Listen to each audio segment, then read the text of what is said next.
बिस्मिल्लाहिर्रहमानिर्रहीम अस्सलाम वालेकुम। मैं फैसल यासीन ते तुसां देख रही है तुहाडा अपना यूट्यूब चैनल विलेज फूड 786। अज असां बनावांगे मिल्की आमलेट पराठा यानी दुध ते आंडे वाली रोटी। बड़ी मज़ेदार बनती है तो खास तौर पर उस भाइयों वास्ते ਜਿਹੜੇ देसों परदेस गए ने आटा गुन्नण ਦੀ ਨਹੀਂ ਜਾਚ ਪੇੜਾ ਬਣਾਉਣ ਦੀ ਨਹੀਂ ਜਾਚ ਉਹਨਾਂ ਵਾਸਤੇ ਰੈਸਪੀ ਹੈ। ਨਾ ਤੇ ਇਹਦੇ 'ਚ ਆਟਾ ਗੁੰਨਣ ਦੀ ਲੋੜ ਪੈਣੀ ਤੇ ਨਾ ਹੀ ਪੇੜਾ ਬਣਾਉਣ ਦੀ। बड़ी आसानी ਨਾਲ रोटी तैयार होंगी तो बड़ी मज़ेदार। तो वीडियो शुरू करने तो पहले एक छोटी जी रिक्वेस्ट है कि अगर तुम साडे चैनल पर नवे आए जे तो चैनल को हुणे सबसक्राइब कर लो तो नाल ही बैल का बटन दब दिओ ताकि साडियां इहो जिहियां रवायती रेसिपियां के नोटिफिकेशन तुहानूं सब तो पहले तो टाइम नाल मिल सकन। दुध ते आंडे वाला परोठा बनाउण वास्ते सानूं सब तो पहले लोड़ पेगी मैदा। असां लिआए तकरीबन 2 कप, हरियां मिर्चां, टमाटर, धनिया, दुध, लाल दरदरी मिर्च, नमक, आंडे। बिस्मिल्लाह।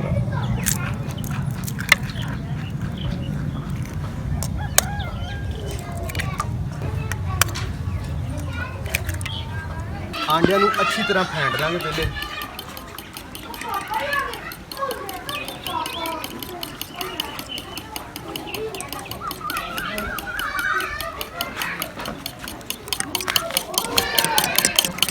अल्हम्दुलिल्लाह आंडिया नूं असां अच्छी तरह फेंट लिया। ਹੁਣ ਅਸੀਂ ਇਹਦੇ 'ਚ ਐਡ ਕਰਾਂਗੇ ਤਕਰੀਬਨ 2 ਕੱਪ ਦੁੱਧ। ਬਿਸਮਿਲ੍ਲਾਹਿਰ ਰਹਿਮਾਨਿਰ ਰਹੀਮ। ਇਹਨੂੰ ਵੀ ਨਾਲੋਂ ਨਾਲ ਮਿਕਸ ਕਰਦੇ ਜਾਵਾਂਗੇ।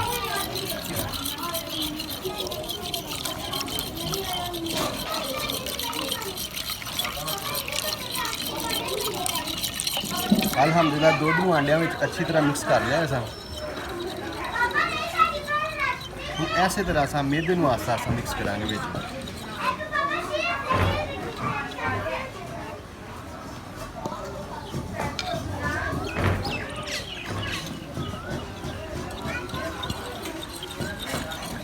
बिस्मिल्लाहिर्रहमानिर्रहीम। मैदे ਨੂੰ असां अच्छी तरह छान लिया पहले। इस तरीके ਨਾਲ आस्ता आस्ता ऐड करांगे, नालों नाल मिक्स करते जावांगे।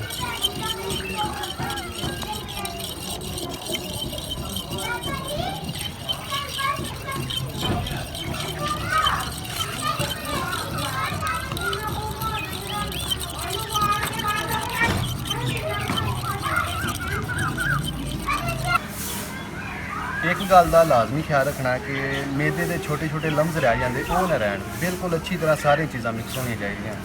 अल्हम्दुलिल्लाह बहुत ही अच्छे तरीके ਨਾਲ सारिया चीज़ों को अच्छी तरह मिक्स कर लिया असां। अल्हम्दुलिल्लाह देखो बिल्कुल ऐसे तरीके की क्वांटिटी होनी चाहिए। बिल्कुल इन्ना की थिक होना चाहिए, इन्ना की पतला होना चाहिए।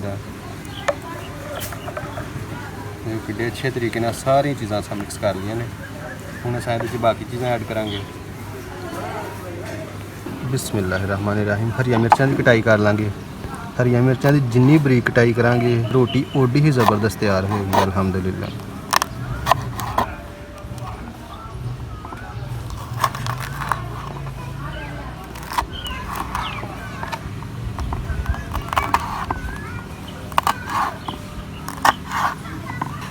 अगर अच्छा हरी मिर्च में थोड़ा मिठाई च कटांगे तो रोटी फटन का भी खतरा है। इस वास्ते जिन्ना हो सकता बरीक कटाई करांगे हरी मिर्च की।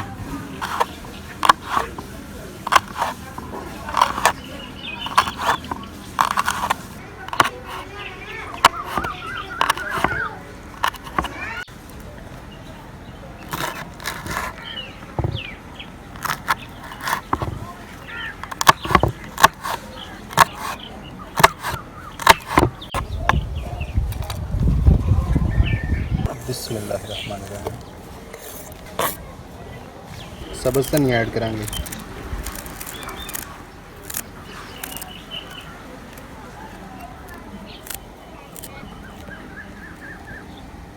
थोड़ा जीरा ऐड करांगे हाथ ना मसल के। बिस्मिल्लाहिर्रहमानिर्रहीम। नमक जायके के मुताबिक। लाल दरदरी मिर्च तकरीबन आधा चम्मच। अच्छी तरह मिक्स कर लेंगे। बिस्मिल्लाहिर्रहमानिर्रहीम।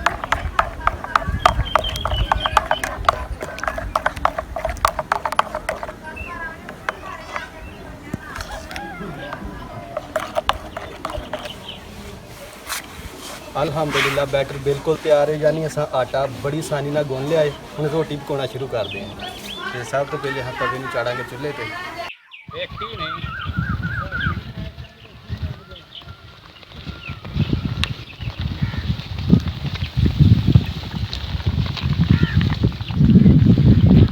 ਅੱਗ ਬਲ ਗਈ, ਤਵਾ ਚਾੜ ਲਾਂਗੇ ਚੁੱਲ੍ਹੇ ਤੇ। ਬਿਸਮਿल्लाह रहमान रहीम।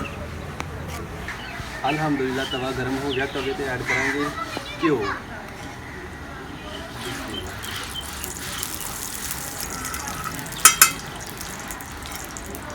ਹੁਣ ਅਸਾਂ ਤਿਆਰ ਕਰਾਂਗੇ ਪੇੜਾ।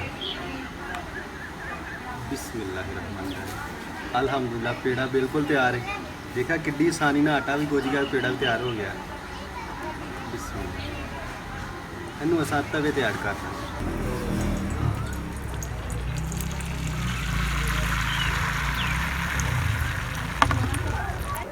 ਹੁਣ ਇਹਨੂੰ ਅਸਾਂ ਮੱਠੇ ਮੱਠੇ ਸੇਕ ਤੇ ਅੱਛੀ ਤਰ੍ਹਾਂ ਪਕਾਵਾਂਗੇ ਇੱਕ ਸਾਈਡ। ਇੱਕ ਗੱਲ ਦਾ ਲਾਜ਼ਮੀ ਖਿਆਲ ਰੱਖਣਾ ਕਿ ਇਹ ਰੈਸਪੀ ਬਿਲਕੁਲ ਹਲਕੇ ਯਾਨੀ ਮੱਠੇ ਸੇਕ ਤੇ ਪੱਕਦੀ ਹੈ, ਤੇ ਇਸ ਵਾਸਤੇ ਦੋਸਤੋ ਅੱਗ ਬਿਲਕੁਲ ਮੱਠੀ ਰੱਖਿਓ।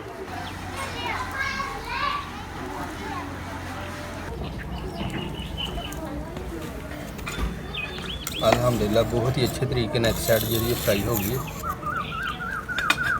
ਸਾਈਡ ਜਿਹੜੀ ਚੇਂਜ ਕਰ ਦਾਂਗੇ।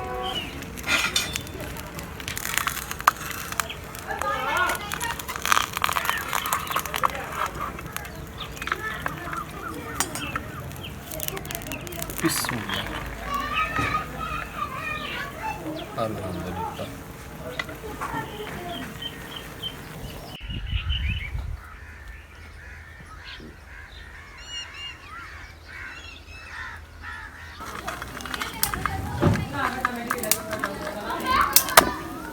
अल्हम्दुलिल्लाह।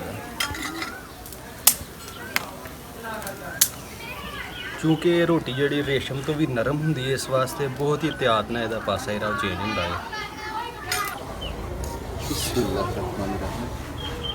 ਅਲਹਮਦੁਲਿਲਾ ਰੇਸ਼ਮ ਤੋਂ ਵੀ ਨਰਮ ਰੋਟੀ ਬਿਲਕੁਲ ਤਿਆਰ ਹੈ। ਅਲਹਮਦੁਲਿਲਾ ਆ ਦੇਖੋ।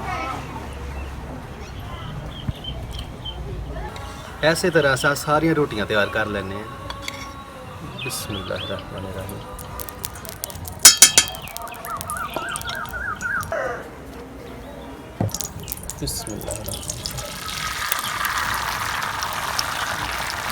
ਅਗਰ ਤੁਹਾਨੂੰ ਮੇਰੀ ਅੱਜ ਦੀ ਰੈਸਪੀ ਪਸੰਦ ਆ ਰਹੀ ਹੈ, ਤੈਨੂੰ ਲਾਈਕ ਕਰਿਓ ਤੇ ਦਿਲ ਖੋਲ ਕੇ ਸ਼ੇਅਰ ਕਰਿਓ ਆਪਣੇ ਦੋਸਤਾਂ ਨਾਲ ਤੇ ਫੈਮਿਲੀ ਮੈਂਬਰਸ ਦੇ ਨਾਲ। ਤੇ ਅਗਰ ਤੁਸੀਂ ਸਾਡੇ ਚੈਨਲ ਤੇ ਨਵੇਂ ਆਏ ਤੇ ਚੈਨਲ ਨੂੰ ਹੁਣ ਸਬਸਕ੍ਰਾਈਬ ਕਰ ਲਓ ਤੇ ਨਾਲ ਹੀ ਬੈਲ ਦਾ ਬਟਨ ਦਬ ਦਿਓ, ਤਾਂ ਕਿ ਸਾਡੀ ਇਹੋ ਜਿਹੀ ਰਵਾਇਤੀ ਰੈਸਪੀਆਂ ਦੇ ਨੋਟੀਫਿਕੇਸ਼ਨ ਤੁਹਾਨੂੰ ਸਭ ਤੋਂ ਪਹਿਲੇ ਤੇ ਟਾਈਮ ਨਾਲ ਮਿਲ ਸਕੇ। ਅਲਹਮਦੁਲਿਲਾ।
अल्हम्दुलिल्लाह।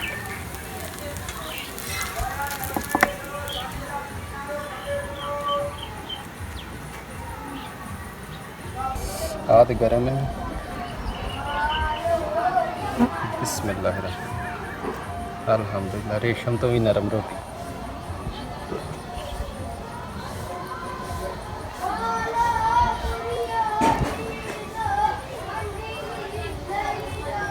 अल्हम्दुलिल्लाह अल्हम्दुलिल्लाह अल्हम्दुलिल्लाह।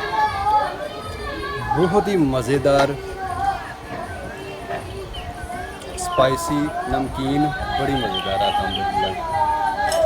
तो दोस्तों यही सी साडी अज दी रेसिपी। अपना बहुत सारा ख्याल रखियो, दुआवां च सानू याद रखियो, कमेंट करके ज़रूर दस्सो कि साडी अज दी रेसिपी तुहानू किहो जी लगी है। अल्लाह ताला तुहानू अपने हिफ्ज़ो ईमान च रखे। इंशाअल्लाह अगली रेसिपी नाल मुलाकात होएगी। अल्लाह हाफ़िज़। पाकिस्तान ਜ਼ਿੰਦਾਬਾਦ।